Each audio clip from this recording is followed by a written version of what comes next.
Hello students, today I am going to start 12th class physics 3rd chapter current electricity का एक important article current density. Actually ये topic competition point of view से और exam point of view से दोनों important है, but थोड़ा सा कन्फ्यूज़न होता है। So I am try to give best, आपको अच्छे से समझ में आए, अच्छे प्रॉब्लम्स को लेंगे जिससे आपका स्टूडेंट ये कंसेप्ट भी स्ट्रांग हो जाए। तो डिस्कस करते हैं करंट डेंसिटी। क्या होता है करंट डेंसिटी? सबसे पहले समझेंगे डेफिनेशन को। करंट डेंसिटी, पहले तो आपको ये जानना बहुत ज़रूरी है कि करंट डेंसिटी को आप कहाँ पढ़ते हो, इनसाइड द कंडक्टर पढ़ते हो या आउटसाइड द कंडक्टर पढ़ते हो। तो ये डिफाइंड है, it is defined only inside the conductor,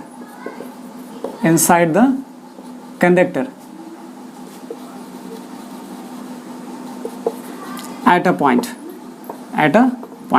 तो ये आपको इन्फॉर्मेशन मिल गई, जो करंट डेंसिटी है वो केवल और केवल inside the conductor at a point defined है। तो डेफिनेशन क्या होती है? आप डेफिनेशन सिंपली ले सकते हो, the amount of current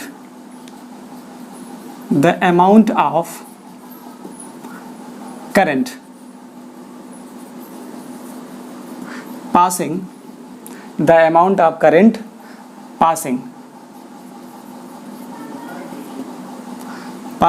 per unit area। कैसे पास होगी? the amount of current passing per unit area and area should be perpendicular to current flowing to the conductor. Area should be perpendicular to the flow of current in the conductor। तो आपको ये मालूम चल गया। अगर आप ये बताओ कि सपोज करिए किसी कंडक्टर से आई करंट पास हो रहा है। कितना करंट पास हो रहा है? किसी कंडक्टर से आई करंट पास हो रहा है। कैसे पास होना चाहिए? It should be perpendicular to area of cross section of this conductor. यहाँ से करंट आई पास हो रहा है। अब इसका एरिया कितना है? ए। क्लियर?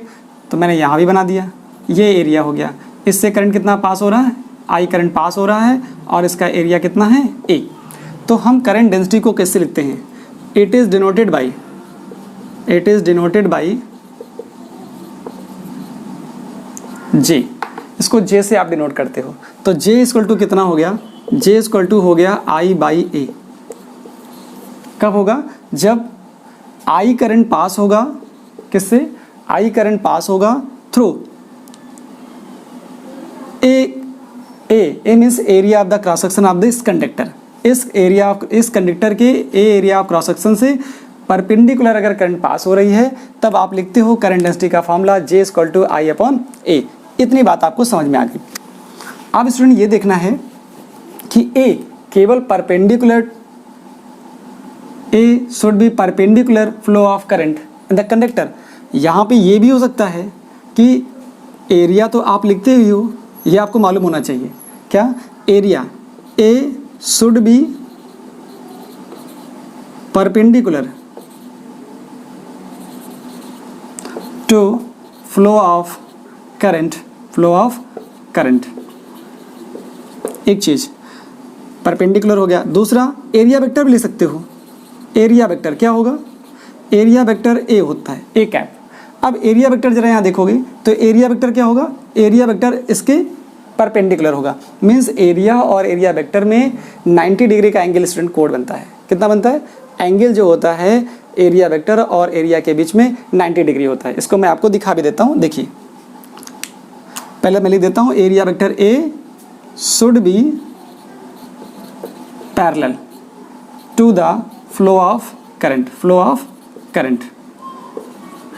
दो चीज़ें हैं, आप एरिया वेक्टर से समझाइए या फिर एरिया से समझाइए। देखिए यहाँ पर जो एरिया वेक्टर होगा ये होगा एरिया वेक्टर। एरिया वेक्टर क्या होना चाहिए? It should be parallel to the current flowing in the conductor. या फिर एरिया जो ए होना चाहिए, it should be perpendicular to the current flowing in the conductor. आपको 2 टर्म में से एक टर्म आपको एक्सप्लेन करना पड़ेगा। फिर आता है कि क्या होती है यूनिट, क्या होती है यूनिट। जरा देखिए यूनिट क्या आएगी। यूनिट देखोगे तो ये आएगा कितना, I upon A, ampere upon metre square, ampere upon metre square हो गया।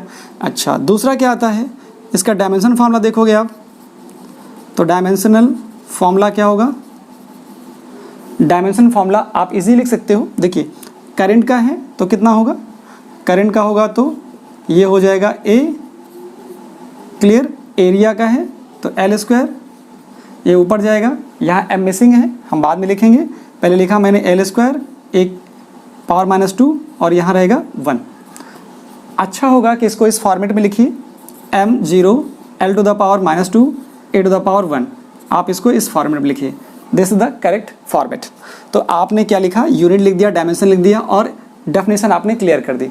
अब यहाँ पे आपको क्या देखना है कि ऐसा तो होगा नहीं कि हमेशा एरिया करंट फ्लो के परपेंडिकुलर हो, ऐसा केस ना हो तो क्या होगा, मैं ऐसा भी केस आपको एक्सप्लेन कर देता हूँ।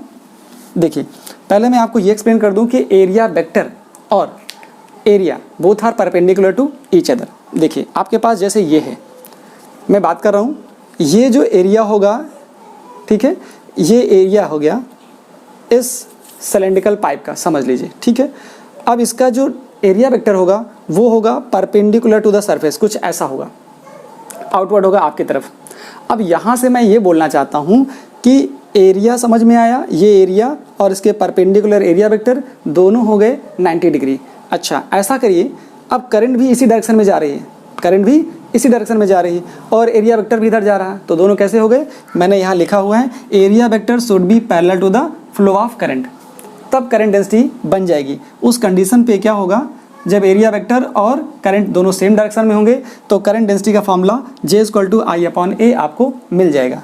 अब मैं ये बताना चाह रहा हूँ, अगर ऐसा होता कि बहुत स्मॉल करंट होती, DI करंट होती, क्या होती, DI करंट, मैं समझाना चाह रहा हूँ इसे। देखिए फिगर आप यही लीजिए और इस फिगर में देखिए, अगर मैं ये बात करूँ कि यहाँ से DI करंट जा रहा है, ऐसा फिगर बताता हूँ मैं। ये है आपके पास कंडक्टर, इस कंडक्टर्स में जो ये पॉइंट है, मैंने बोला कि इनसाइड द कंडक्टर पॉइंट लेना है, हमने सपोज किया पॉइंट P हो गया, और इसका जो एरिया है ये तो करंट जा रही है I, इसके पास का जो एरिया है वो DA वेक्टर है, कितना, इसका एरिया कितना है, DA एरिया हो गया, इसका जो एरिया वेक्टर आएगा वो आएगा DA वेक्टर, क्लियर हो गया, करंट की डायरेक्शन में आएगा, ये भी डाउट खत्म। अब क्या आया, अब यहाँ देखोगे अगर इससे DI करंट पास हो जाए, कितनी, DI करंट, बहुत छोटी करंट पास हो through small area element of the conductor, तो कैसा लिखा जाएगा करंट डेंसिटी का फॉर्मूला। देखिए आप स्टूडेंट यहाँ पे ये लिखोगे, मुझे बताना है इफ DI करंट, बहुत स्मॉल करंट है, if DI current pass through small area element of conductor, okay, if DI current pass through small area element of the conductor perpendicular, कैसा होना चाहिए, DI current pass through perpendicular small area element of the conductor, तो आप current density बताओगे, then current density आप define करोगे J=DI/DA, ये आ जाएगा, ये फॉर्मूला यहाँ से आपको मिल जाता है। यहाँ से आप निकाल सकते हो कितना, DI यहाँ से क्या हो जाएगा, आप लिख सकते हैं DI=JDA, ये फॉर्मूला आ जाता है। ये मतलब आया स्मॉल एरिया एलिमेंट से कितना करंट पास हो रहा है। मुझे स्मॉल एरिया एलिमेंट से अगर किसी भी कंडक्टर के स्मॉल एरिया एलिमेंट से अगर वैल्यू मिल जाए तो हम उसका इंटीग्रेशन करके कंप्लीट इस कंडक्टर से कितना करंट पास हो रहा होगा वो हम निकाल सकते हैं। तो हम इसको समझेंगे दूसरे मेथड से। ज़रा देखिए, अब यहाँ पे मुझे एक केस और आपको बताना है, कैसे, अगर ये जो एरिया होता है, if area of the conductor is not perpendicular the flow of current, क्या हो गया, if area of cross section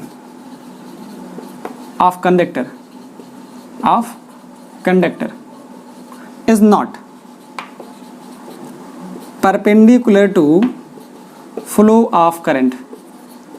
अगर ऐसा नहीं है तो क्या होगा? ऐसा नहीं होगा तो एक नई प्रॉब्लम होगी। कैसे? सपोज करिए ये आपके पास एक कंडक्टर है और ये आपके पास कंडक्टर है। इस कंडक्टर में करंट आई फ्लो हो रही, ऐसे ये करंट आई फ्लो हो रही। अब देखिए करंट आई फ्लो हो रही है। अब क्या बताना है आपको? यहाँ पर एरिया मैं ऐसा ले रहा हूँ, कैसा? थोड़ा सा टिल्डेड ले रहा हूँ। अब ये एरिया हो गया आपके पास, कैसा हो गया? इसको आपने बोला एरिया, ये एरिया ए हो गया, करेक्ट। अब मैं इसी का छोटा सा एरिया लेता तो डी ए हो जाता। बड़ा एरिया ले रहा हूँ तो क्या होगा? कैपिटल ए होगा। ये एरिया इस करंट फ्लो के परपेंडिकुलर नहीं है, तो मुझे क्या चाहिए? मुझे तो एरिया का वो कंपोनेंट चाहिए जो करंट फ्लो के परपेंडिकुलर हो। इसका मतलब क्या हुआ? इसका मतलब ये हुआ कि ये यहाँ पर कुछ ऐसे लाइन होगी, ऐसे। क्लियर हो गया कि ये जो एरिया है वो यहाँ से कैसे, इसके साथ ऐसे, देखिए ये कुछ एंगल बना रही होगी। कुछ एंगल का मतलब ये वाला एंगल कितना होगा, इसी को आपको समझना है, ठीक है। यहाँ जो एंगल हो रहा होगा, मैं देखो ऐसा बना देता हूँ, आप समझिए। ये करंट है आई और ये आपके पास एरिया है ए और ये आपके पास है, ये आपके पास ये ए था, एरिया था आपके पास, और ये एंगल आपको पता करना है। ये एंगल थीटा है। मान लीजिए जो एरिया था ये वाला क्या है, ये ऐसा दिया गया, ये थीटा मिल गया अब आपको। क्लियर? ये जो थीटा अगर आया तो इसी थीटा को मैं और इमेज दूसरी बना देता हूँ, इससे और क्लियर हो जाए आपको। ये ऐसा था, ये ऐसा था, ठीक है। ये एरिया आपको मालूम है, इधर करंट है। मुझे क्या करना है, ये जो एरिया था वो थीटा एंगल बना रहा है। कहाँ से? वर्टिकल से। वर्टिकल से थीटा एंगल पे टिल्टेड है। अब क्या होगा? मुझे इस एरिया का वो कंपोनेंट चाहिए जो इस करंट की डायरेक्शन में हो। ज़रा देखिए, इसका मतलब इस एरिया का ये कंपोनेंट क्या होगा? करंट के परपेंडिकुलर हो। इसके परपेंडिकुलर कंपोनेंट कितना आएगा? ए कॉस थीटा आएगा। कितना आने वाला है? ए कॉस थीटा। तभी आप लिख पाओगे करंट डेंसिटी क्या होगी। इस केस के लिए जो फॉर्मूला होगा J = I/A नहीं होने वाला है। क्या होगा? यहाँ पे स्टूडेंट आएगा J = I/A cos थीटा। कैसे? क्योंकि आपको इस एरिया का वो कंपोनेंट लेना है जो करंट के परपेंडिकुलर हो। तो आप क्या देख रहे हो, इसका जो कंपोनेंट आएगा ये वाला आने वाला है A cos थीटा। अब A cos थीटा आ गया तो करंट डेंसिटी आप लिख सकते हो। करंट डेंसिटी कितनी आएगी? करंट डेंसिटी J = मिलेगा आपको, क्या मिलने वाला है? Current density J = I/A cos theta. ये आपको यहाँ से फॉर्मूला मिल जाता है। J = I/A cos theta. मैं एक बार यहाँ भी देख लेता हूँ। A cos थीटा होगा इसका कंपोनेंट, ठीक है। A cos थीटा, तो I और वो कंपोनेंट लेना है, वो कंपोनेंट चाहिए एरिया का जो करंट के परपेंडिकुलर हो। इसका मतलब यहाँ से अगर आप देखते तो करंट डेंसिटी का formula J = I/A cos theta आपको मिल रहा है। क्लियर हुआ? अच्छा, अगर आप नहीं चाहते एरिया से, आप चाहते हो कि हम एरिया वेक्टर से बताएंगे तो अच्छा है। ज़रा देखिए, एरिया वेक्टर जैसे ये था तो इसका एरिया वेक्टर किधर होगा? इधर होगा, एरिया वेक्टर। क्लियर हो गया? अब ये एरिया वेक्टर है तो ज़रा ये एंगल देखिए कितना होगा, ये भी थीटा ही होगा। कैसे होगा मैं एक्सप्लेन करता हूँ। ये थीटा है, इसका एरिया वेक्टर इधर होगा, ये एरिया वेक्टर हो गया। अब ये थीटा है तो ये वाला एंगल होगा 90 - थीटा। कितना होगा? 90 - थीटा। क्लियर? ये वाला ऐसे, ये इस पे 90 है तो 90 में से 90 - थीटा करोगे तो क्या आएगा? 90 - थीटा करोगे तो आपको थीटा ही आएगा। ये एंगल क्या आने वाला है? थीटा आ जाएगा। तो इसका कंपोनेंट जो इधर आएगा, इधर जो आएगा वो आएगा A cos थीटा। क्लियर हो गया? तो करंट डेंसिटी क्या होती है? करंट डेंसिटी वो होती है कि J = क्या मिला? J = I/A वो कंपोनेंट जो एरिया वेक्टर का वो कंपोनेंट जो पैरेलल हो करंट के पैरेलल। कौन सा एरिया? इस एरिया का एरिया वेक्टर ये, इसका कंपोनेंट इसके डायरेक्शन में कौन सा है? A cos theta. तो आप इससे भी समझ सकते हो। तो आपको ये समझ में आ जाना चाहिए कि आप एरिया से समझना चाहते हो कि एरिया वेक्टर से। अगर एरिया वेक्टर से समझना चाहते हो तो एरिया वेक्टर का वो कंपोनेंट लो जो करंट के पैरेलल हो। क्लियर है।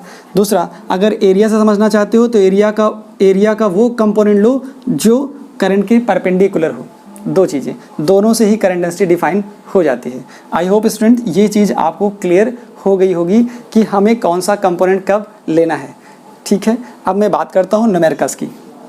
यहाँ पर एक चीज़ और आपको एक्सप्लेन कर दूँ जिसका बहुत यूज़ होने वाला है न्यूमेरिकल्स में। ठीक है, देखिए अगर मैं यहीं पर ये बताता कि बहुत छोटा एरिया है, क्या बहुत छोटा एरिया है, इफ़ यहाँ से बताता, अगर बहुत छोटा एरिया लेता, मैं यहाँ पे बहुत छोटा एरिया लेता, इफ़ डी आई करंट पास होती, क्या होती, इफ़ डी आई करंट पास होती, और यहाँ पे क्या आ जाता, मैं लिखता if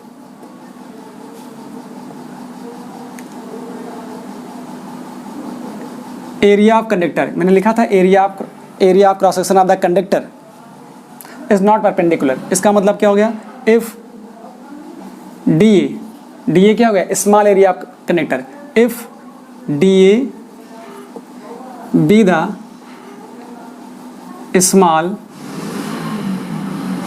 small area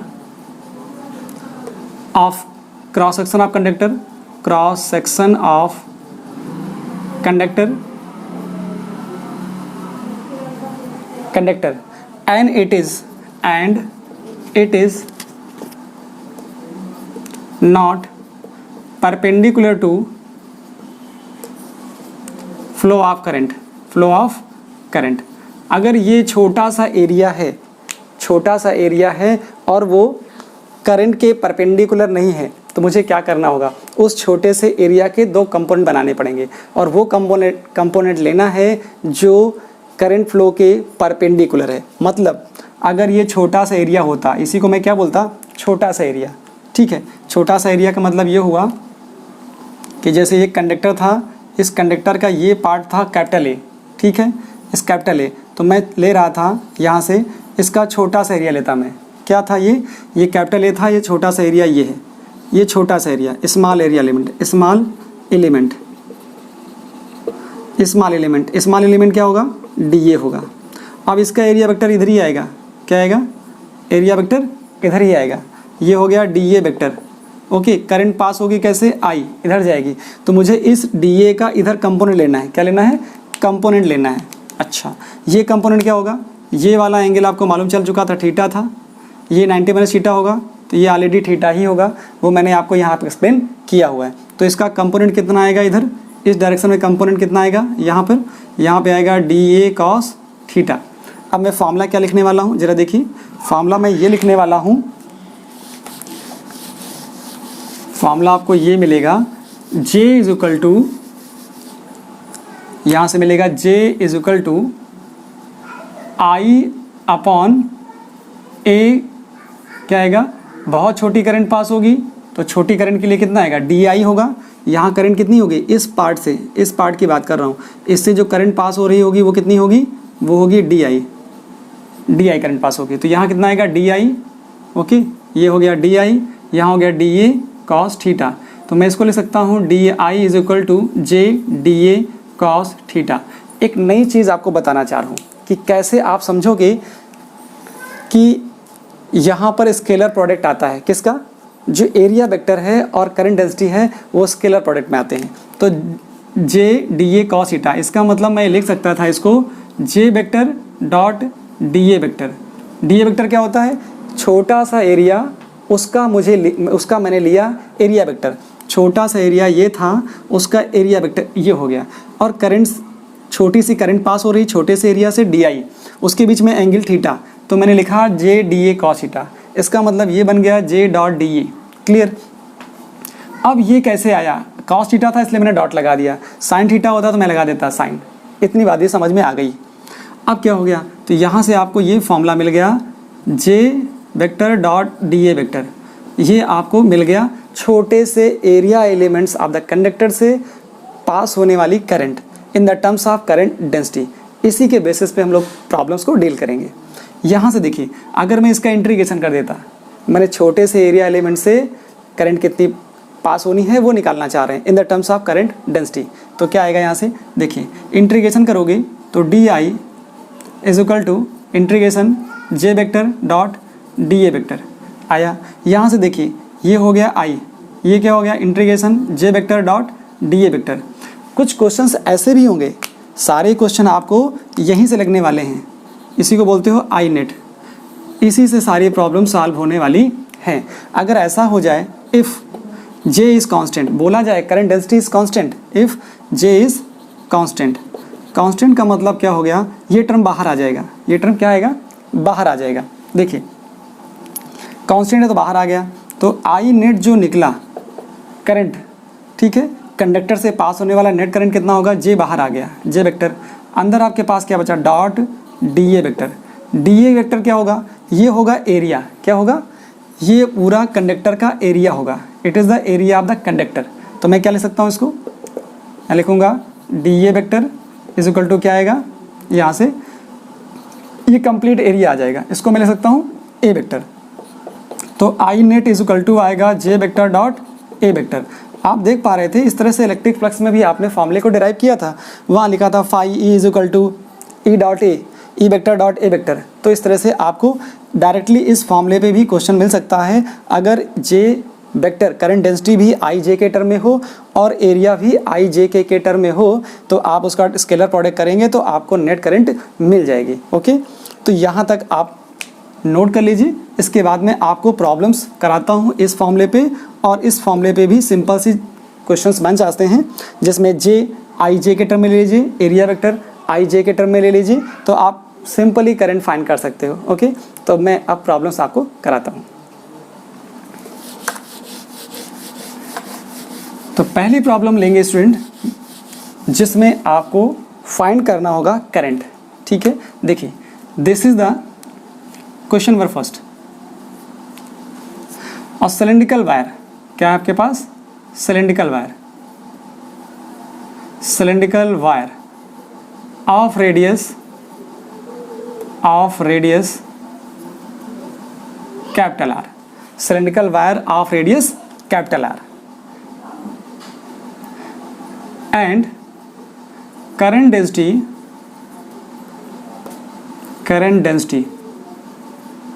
J is uniform. कैसा है, यूनिफॉर्म। क्वेश्चन आसान हो गया, J is uniform throughout the cylinder, throughout the cylinder, cylindrical wire ऐसा ले सकते हो, cylindrical wire. Find the current passing through the wire, find the current passing through the wire, find current। ठीक है, तो कुछ ऐसा रहा होगा, एक वायर है, वायर दे दिया गया है और इस वायर की रेडियस से मैंने बना दी, ये आपके पास रेडियस है। ओके, ये है कैपिटल आर रेडियस, यहाँ भी कैपिटल आर रेडियस। करंट कुछ ऐसा पास होता है, आपको मालूम है, perpendicular to the current flowing through the conductor perpendicular to the area of cross section of the conductor। ये हो गया। अब आप देखिए, आपको ये मालूम है स्टूडेंट कि आई नेट कैसे निकलेगा, J is uniform, J is uniform. अब J यूनिफॉर्म है तो आपने फॉर्मूला पढ़ रखा है कि J बाहर कर लेंगे। ठीक है, देखिए यहाँ पर इस एरिया का, इसका एरिया निकालेंगे आप। ठीक है, एरिया निकालेंगे तो एरिया जो आएगा, एरिया वेक्टर, वो आएगा perpendicular to this area of cross section. यहाँ पर क्या होगा, करंट इधर जा रही है तो इसका जो एरिया वेक्टर होगा वो इधर ही आएगा। ठीक है, एक चीज़ और बता दूं, मैंने नहीं बताया कि डायरेक्शन ऑफ करंट क्या होगा, डायरेक्शन ऑफ करंट डेंसिटी क्या होगी। करंट डेंसिटी की डायरेक्शन जो होती है, मैं यहाँ लिख देता हूँ, डायरेक्शन ऑफ करंट डेंसिटी बहुत सिंपल है, ये same as that of current.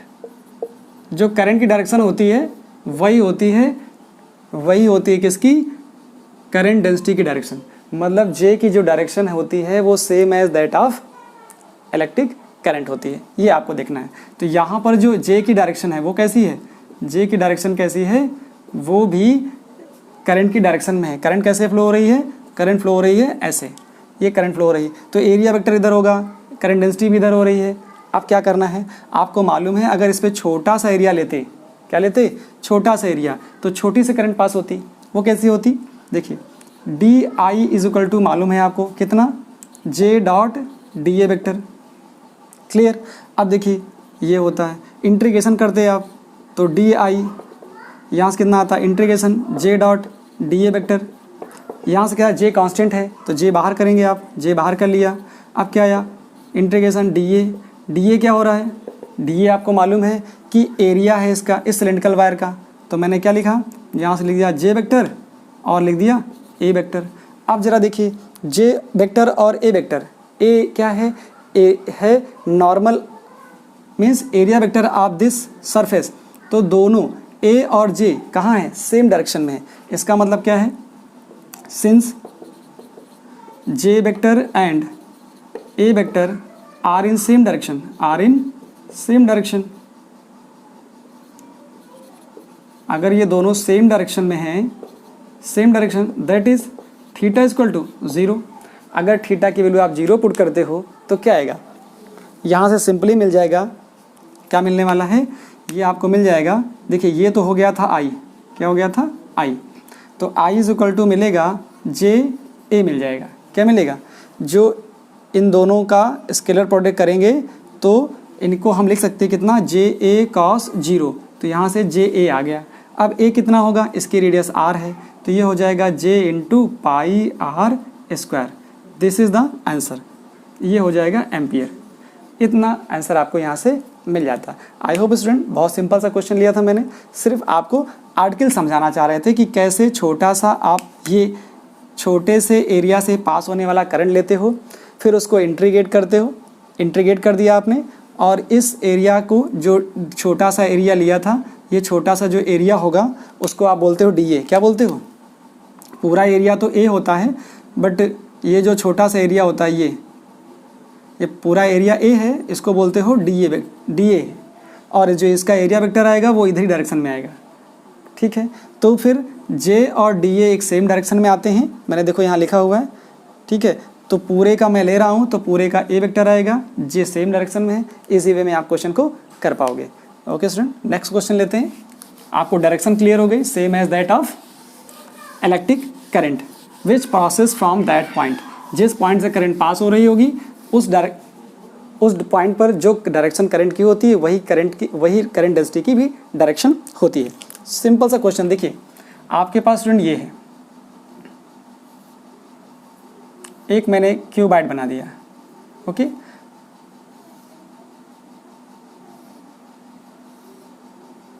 अब आप मुझे बताइए, current density is uniform, current density is uniform, एक चीज़ आपको दे दी गई, और यहाँ पे ये L है, ये B है और ये H है। करंट का फ्लो कैसे हो रहा है जरा देखिए, करंट का फ्लो हो रहा है, इफ करंट फ्लोज कैसे, along the length of the cuboid, find out current.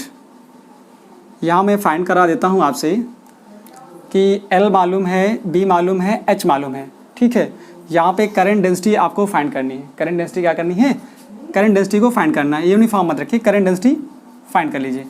Find out current density, इसको मैं लिखता हूँ फाइंड आउट करंट डेंसिटी, मतलब जे आपको फाइंड करना है। If current flows, current passes, ऐसा ले सकते हो, करंट पासेस across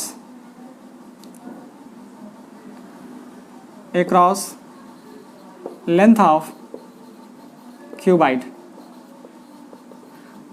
जो क्यूबाइड है, ये क्यूबाइड है, उसकी लेंथ के अक्रॉस करंट फ्लो हो रहा है, मतलब जो करंट का फ्लो होना है वो लेंथ के अक्रॉस है, मतलब ऐसा करंट फ्लो हो रहा है। और आपको मालूम है करंट कैसा होता है, करंट होता है perpendicular to area of cross section. ठीक है, तो यहाँ पे जो करंट होगा वो इस एरिया से जा रहा होगा, मतलब करंट कुछ ऐसा जा रहा होगा आई। अब आपको यहाँ पे क्या करना है, यहाँ पे स्टूडेंट आपको फाइंड करना है करंट डेंसिटी। करंट डेंसिटी को कैसे फाइंड करोगे ज़रा देखिए, सिंपल वे में यहाँ से आप इसको जे नोट करोगे। क्या नोट करोगे? जे इक्वल टू होता है आई अपॉन ए होता है, बट एरिया कौन सा लोगे? एरिया हमेशा करंट फ्लो के परपेंडिकुलर होना चाहिए। तो अलोंग द लेंथ अगर करंट फ्लो हो रही है तो ये दोनों होंगे एरिया बनाने वाले। तो यहाँ से आ जाएगा आई अपॉन बी एच। क्या आ जाएगा? B H. ये आपका राइट आंसर हो जाएगा। अगर मैं यहीं पे ये पूछता if current passes are flowing, condition क्या होती? If current passes along the height. कैसे पास होती है? along द हाइट, मतलब करंट ऐसे ही पास हो रहा होता। अब बताओ क्या होगा? इफ करंट पासेस across या along हाइट, अब क्या होगा? फाइंड जे। आपको जे फाइंड करना है। कब? जब करंट पास हो along द हाइट के लॉन्ग पास हो रही होगी तो क्या होगा? अब एरिया कौन कौन सा आएगा? अब यहाँ एरिया आ जाएगा, हाइट पे आ रहा है तो एल और बी आ जाएगा। मतलब जो यहाँ का जो सरफेस एरिया होता, सरफेस एरिया मतलब अभी करंट क्या था? लेंथ के अकॉर्डिंग जाता। कैसे जा रहा था? लेंथ के अकॉर्डिंग। तो ये एरिया आ जाता था, एल और बी आ जाता। ठीक है। अब करंट ऐसे आ रहा है। करंट कैसे आ रहा है? वर्टिकली आ रहा है। इसका मतलब हाइट के क्रॉस आ रहा है। तो बचा क्या है मेरा बचा एल और बी। तो मतलब जो एरिया होगा यहाँ से J is equal to I upon A, तो एरिया होगा यहाँ पर एल इंटू बी। मतलब ये हुआ लेंथ के क्रॉस आया तो बी और एच बच गया, वो एरिया में कन्वर्ट हो गया। अगर आपके पास हाइट के अकॉर्डिंग आएगा तो क्या हो जाएगा? एल और बी हो जाएगा। अगर बी के क्रॉस आएगा तो एरिया कौन कौन सा हो जाएगा? एच और एल हो जाएंगे। इस तरह के क्वेश्चन फॉर्मेट हो सकते हैं। ओके, नेक्स्ट क्वेश्चन लेते हैं स्टूडेंट। देखिए, आपके पास एक सिलेंड्रिकल वायर है। सिलेंड्रिकल वायर, सिलेंड्रिकल सेल कर लीजिए, cylindrical shell. Question number 3, cylindrical shell having inner and outer radii. आपके पास कितनी है? इनर है आर एंड आउटर है capital R. J is uniform. क्या फाइंड करना है? करंट फाइंड करना है। Find I net. कितनी करंट पास होगी सिलेंड्रिकल सेल से? सेल कुछ ऐसा होगा,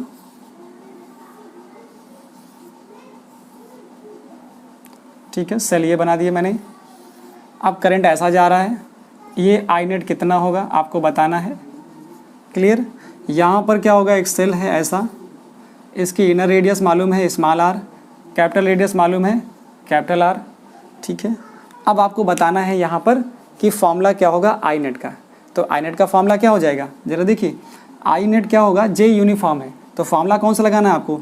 फॉर्मूला लगाना है आई नेट का, आपने अभी डिराइव किया था कि जे इज इक्वल टू, देखिए यहाँ पर जो एरिया वेक्टर आएगा, इसका एरिया वेक्टर वो इधर आएगा, एरिया वेक्टर इधर होगा, और जो करंट डेंसिटी होता है जे, वो भी इधर होता है। किधर?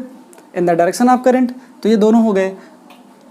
यहाँ पर आई भी है, तो ये देख रहे हो जे और आई सेम डायरेक्शन में हो गए। तो मैं लिख सकता था यहाँ पे कितना? जे और जे वेक्टर डॉट, आपने लिखा था जे वेक्टर और ए वेक्टर।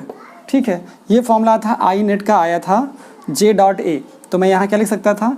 जे ए कॉस 0। क्यों लिख पा रहा हूँ? क्योंकि जो एंगल है जे और एरिया वेक्टर के बीच वो बन रहा है 0 डिग्री, बिकॉज दोनों सेम डायरेक्शन में है। अब सेम डायरेक्शन में होने का मतलब हो गया, यहाँ से आया जे ए। अब एरिया चाहिए। एरिया किसका चाहिए? सेल का।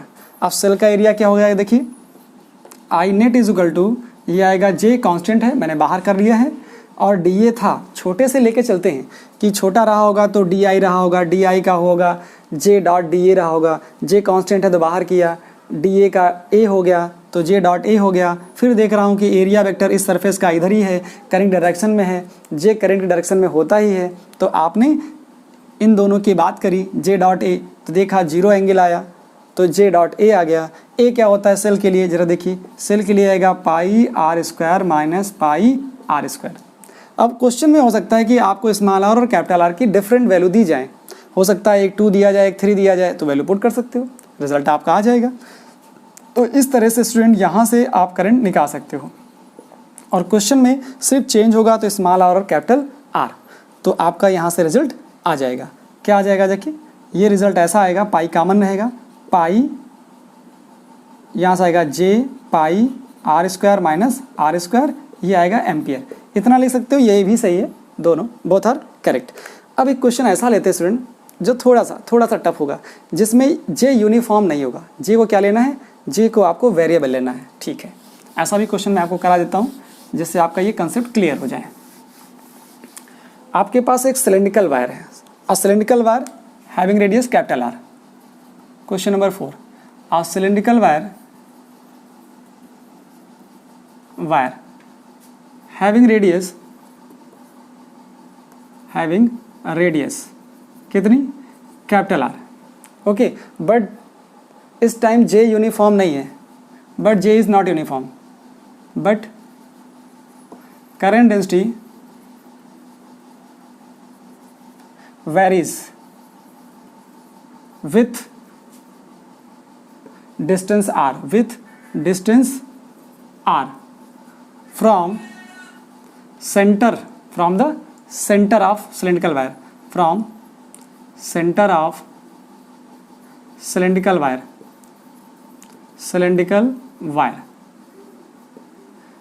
as कैसे है? J is equal to A small R by capital R. मतलब अब क्या है, जो J है वो कांस्टेंट नहीं है। थोड़ा सा टफ क्वेश्चन हो गया कि अभी तक क्या था, J कांस्टेंट होता था, उसको बाहर करते थे, अभी नहीं कर सकते क्योंकि अब J कांस्टेंट नहीं है। तो क्या होगा, यहाँ पे कॉन्सेप्ट समझिए। आपको फाइंड करना है, find I net cylindrical wire से कितना करंट पास होगा। तो फिगर कुछ ऐसा रहा होगा, यहाँ पे क्या दिया गया, ये करंट पास हो रहा है, वो आई नेट आपको निकालना है। क्लियर? देखिए इसकी रेडियस आपको कितनी दे दी गई, इसकी रेडियस दे दी गई आर, रेडियस कितनी दी गई? कैपिटल आर कर दिया। अब जरा देखिए यहाँ पे जे कांस्टेंट नहीं है, जे कैसा है? वेरिएबल है। जब जे वेरिएबल हो तो इंटीग्रेशन ही एक सहारा है। कैसे करोगे? देखिए आप क्या करो, सेंटर है ओ, देखिए जो जे है मैक्सिमम कब होगा? जे मैक्सिमम तब होगा जब स्मॉल आर कैपिटल आर के बराबर हो जाए। सेंटर से लेना है तो क्या करिए, एक स्मॉल आर रेडियस की क्या करिए, एक स्टेप पहले कट करिए, एक यहाँ पर रिंग कट करिए। तो आपने क्या किया, एक रिंग यहाँ पे कट कर ली, ठीक है। अब इस रिंग का क्या करिए, इसमें थोड़ी सी थिकनेस बढ़ाइए, इतना और कट करिए। अब इतना कट करने का फ़ायदा देखिए, इसकी जो थिकनेस है वो कितनी है, मैंने सपोज किया ये डी आर है। कितनी थिकनेस है? डी आर थिकनेस की मैंने एक रिंग बना ली। इस रिंग को मैंने बाहर निकाला, क्या निकाला? रिंग को बाहर निकाला और इसको मैंने ऐसे कर दिया। तो ये इस रिंग का एरिया कितना होगा, ये है आपके पास डी आर और लेंथ कितनी होगी 2 पाई आर। क्लियर?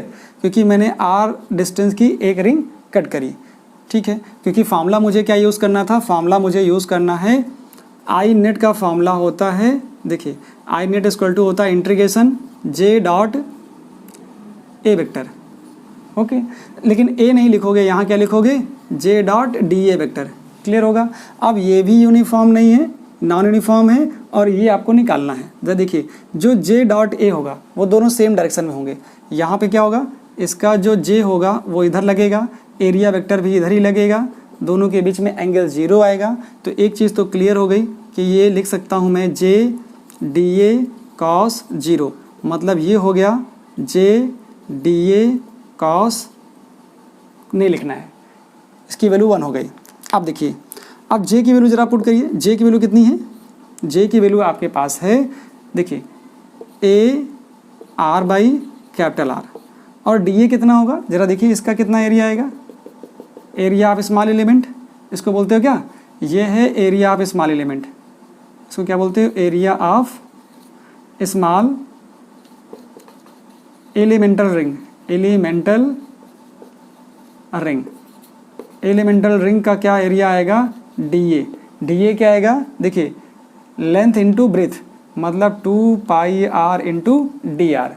अगर ऐसे क्वेश्चन पे क्योंकि यहाँ पे क्या जैसे जैसे आर बढ़ रहा है वैसे वैसे जे बढ़ रहा है, मतलब जे यूनिफॉर्म नहीं था, इसलिए मुझे ऐसे क्वेश्चन के लिए एक एलिमेंटल रिंग कंसिडर करनी पड़ेगी और वो रिंग क्या करेगी, उस रिंग का एरिया मुझे निकालना पड़ेगा। तो मैंने एरिया निकाल दिया, यहाँ रखूँगा मैं, कितना आएगा 2 पाई आर डी आर। अब डी आर मिल गया, देखिए डी आर कहाँ से कहाँ तक है, सेंटर से आर तक, क्योंकि यहाँ पर मैक्सिमम यहाँ पर बढ़ता जा रहा है और सेंटर इसके इस सरफेस पे जो आर इक्वल टू आर है, यहाँ पर चार्जेस मैक्सिमम होते हैं। जब करंट फ्लो होता है ना वायर्स में, तो आप देखते हो बहुत सारे वायर्स होते हैं एक दूसरे में मोल्ड कर दिए जाते हैं, और जो चार्ज होता है ना वो सरफेस पे ही ज़्यादा होता है एज़ कम्पेयर टू सेंटर, उससे थोड़ा सा आगे। आप देख पा रहे हो यहाँ पे कम होगा, यहाँ पे कम होगा, यहाँ पे ज़्यादा, इसलिए बहुत सारे वायर्स को फोल्ड करके एक मोटा सा वायर बनाते हैं ताकि चार्जेस कहाँ पे आ जाएँ, सरफेस पे आ जाएँ। तो वैसा ही काम कुछ यहाँ किया जा रहा है।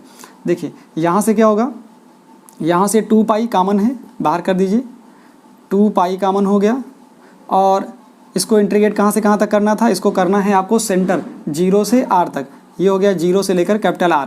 तो यहाँ से 2 पाई ये कॉमन हो गया, ठीक है, 2 पाई कॉमन हो गया, A कॉमन हो गया और R कॉमन हो गया, ये आया 0 to R और R स्क्वायर हो गया, R स्क्वायर DR आ गया।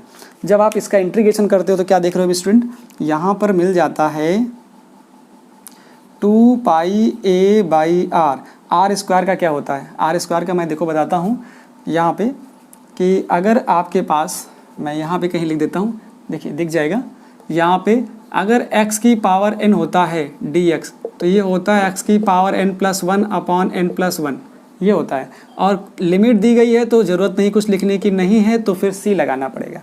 यहाँ देखिए ज़रा सा, यहाँ है R स्क्वायर, इसका मतलब R की पावर 3 अपॉन 3, मतलब 2 ऐड करना है पावर में तो 3 होगा अपॉन 3 होगा, लिमिट लगानी है 0 से R। तो क्या रिजल्ट आ गया, ये आई नेट आ रहा है, आई नेट कितना आएगा 2 पाई A अपॉन R, ठीक है। अब कितना आया यहाँ से, देखिए 3 बाहर हो गया था, बाहर कर दिया मैंने, ये कितना हो गया R³ माइनस 0, पहले ये पुट करोगे R³ 0 पुट करोगे, ये आएगा 3 बाहर हो गया। तो यहाँ से आप रिजल्ट देख पा रहे हो कितना आएगा जाके, ये रिजल्ट आपको मिल गया। कितना रिजल्ट आ रहा है यहाँ से, R कैंसिल हो जाएगा एक, तो 2/3 पाई AR स्क्वायर, ये आपके पास यहाँ से आंसर आएगा। इतना आंसर यहाँ से इतना एम्पियर मिल जाएगा। ओके स्टूडेंट्स, तो आप देख पा रहे थे कि इजी वे में आपने पहले कंसेप्ट को समझा कि क्या होता है करंट डेंसिटी। तो सिर्फ 2 चीज़ें आपको माइंड करनी थी कि एरिया कैसा लेना है, एरिया या तो एरिया वेक्टर से आप डिसाइड करिए या फिर एरिया से करिए, बोथ आर म्यूचुअली परपेंडिकुलर, ऐसा मैंने आपको एक्सप्लेन किया हुआ है। Thank you student, thank you so much for watching this video.